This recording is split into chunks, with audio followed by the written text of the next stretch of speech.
Эгерде сен азыр мага ушул нерсени жөнө турбасаң, мен сага телефон бербейм. Баланы мындай сен жамансың, сен бир жерде тура албайсың деп анын жаман жактарын айтпаш керек. Айткым келет, сүйлөгүм келет, жакшы көрөм деп айтам деп барып эле урушуп, бакырып кыйкыр салам дейт да. Сөздү укпайт, түшүнбөйт, гиперактивдүү. Именно ошо гиперактивность, дефицита внимания деп неметилген дары жок.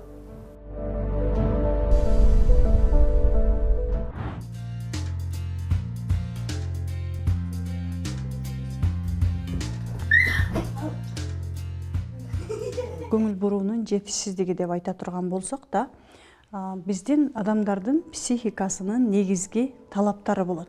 Ал биринчи эле кезекте бала төрөлгөндөн баштап эле өзүнө көңүл бурууну талап кылат. Именно баланын психикасы. Ошол эле учурда ата-эненин сүйүүсүн талап кылат. Көңүл буруунун кичинекей кезден баштап, түйүлдүк кезден баштап жетишсиздиги болгондуктан гиперактивдүүлүк деп атпайбызбы? Ошол гиперактивдүүлүк ашыкча кыймылдоонун жардамы менен өзүнө көңүл бурдурат. Муну азыркы учурда гиперактивдүүлүк деп кандайдыр бир симптомдорду коюшат. Көңүл буруунун жетишсиздигин туура, мисалы, врачтарга барганда кандайдыр бир, мисалы, СДВГ деп коюшат да.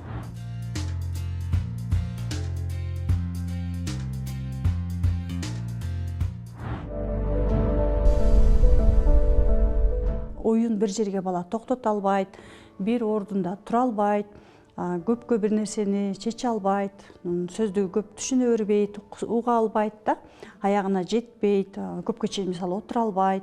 Мисалы мектепте окуган балдар дагы алар көбүнчө башка балдарга тоскоол болушат дагы, алардын сөзүн бөлөт да, көп сүйлөшөт да.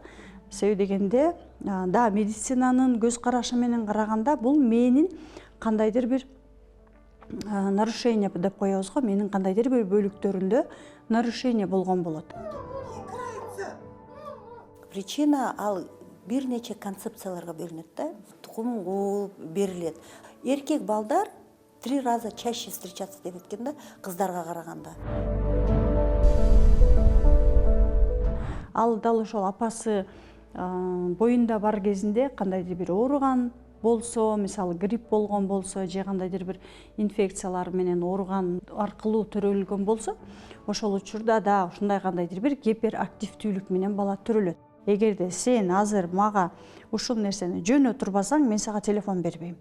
Жөнө турбасаң, муну бербейм дейбиз. Ошол учурда биз баланы орусча айтканда подавлять этебиз, басып салабыз. Баланын көп каалоолорун, бизге айта турган сөздөрүн, биз менен сүйлөшүүлөрүн басып салган учурда ал эртеңки күнү баланын түрдүү ден соолугу аркылуу чыгышы мүмкүн. Сен сабакты качан окуйсуң? Жүр, бул сабакты окуп тур, бул бүтүр. Анан кийин тамак жесиң, анан эшикке чыгасың. Жүр.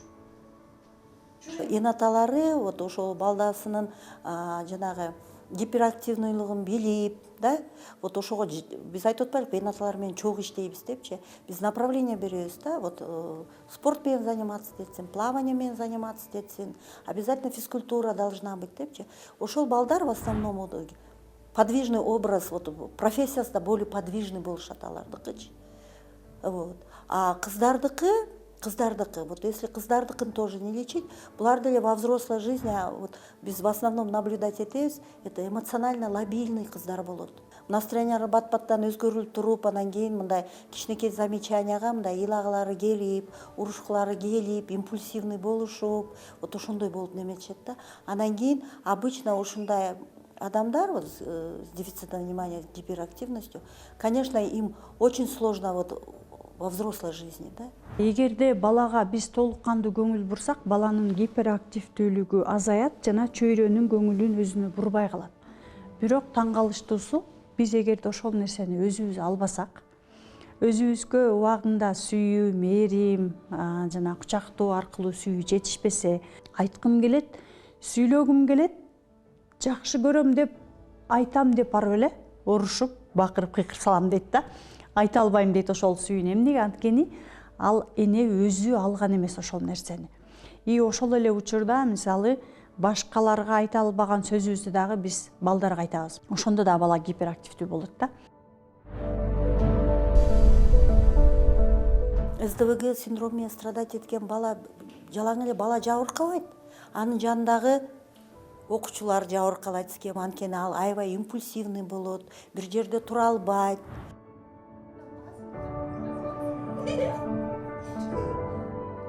Диагноз коюлуп, ошол балага жардам бергенде биз не только мындай балага жардам беребиз, биз энаталар менен да иштешибиз керек. Биз ошол эле мугалимдер менен иштешибиз керек, ошо педагогдор менен иштешибиз керек. Азыр ар бир мектепте психологдор бар да. Ошо психологдор ошо балдар менен да иштеш керек. Балага көңүл буруунун жетишсиздигинен бала кийин ошол гипер ашыкча кыймыл менен башкалардын көңүлүн апаныкын ала албаганда же ата эненикин ала албаганда ал уже сырткы чөйрөгө чыгып, мисалы садикке барганда, мектепке барганда уже талап кылып баштайт. Ошон үчүн биз бул жерде жоопкерчиликти биринчи кезекте ата эне өзүнө алыш керек. Апанын ички абалында тынчсыздануу болсо да, балдарыбыз жаныбызга келгенде дагы турчу, нар жакка кетип турчу, мен бошобой атам. Балдар үнүн чыгарса жап өзүңдү дейбиз да, аларды тыйып коюш оңой. Именно ушундай баланы укпай, биз аларга өзүбүздүн эмоциябызды эле чача берген учурда дагы бала көп учурда бизден алган эмоциясын гиперактивдүүлүгү аркылуу кайра барып мектептен, садиктен, башка жактан жумуштарынан чыгарышат. Хочу танцевать, брейк-данс.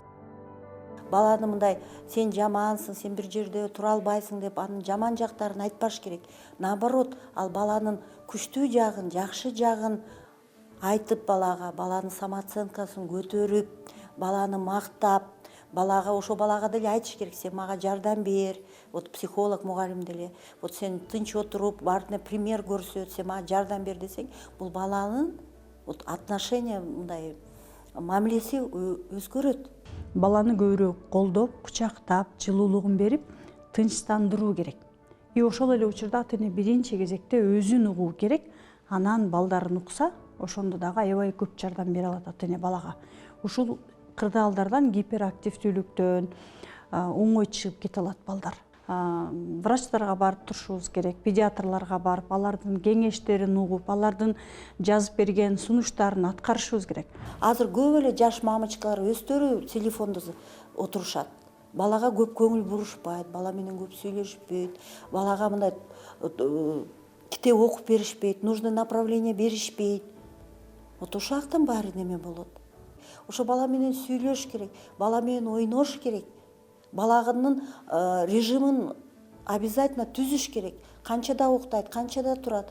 А то кээ бир энаталар болот, 12-де уктатат, эртең 12-де тургузат. Туура эмес да. Мисалы, азыркы учурда СДВГ деп ушундай симптом деп айтып атышпайбы?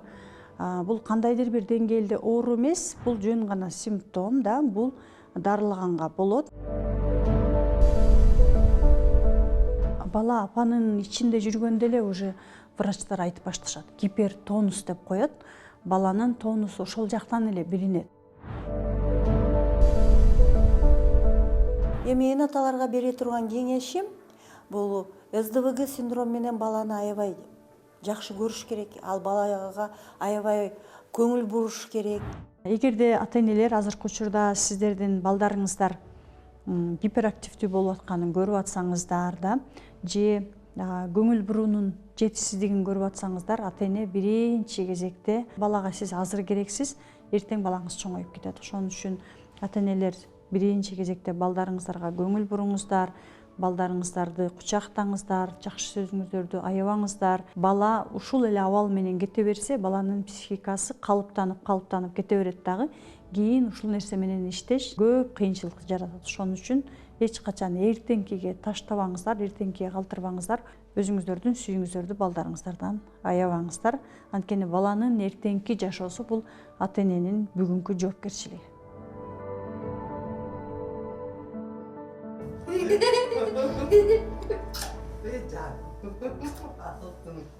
Урматтуу ата-энелер, балаңыздын дени сак, ийгиликтүү өсүп өнүгүүсү тууралуу пайдалуу, далилденген маалыматтар Бебо тиркемесинде. Дени сак бала, дени сак жашоо.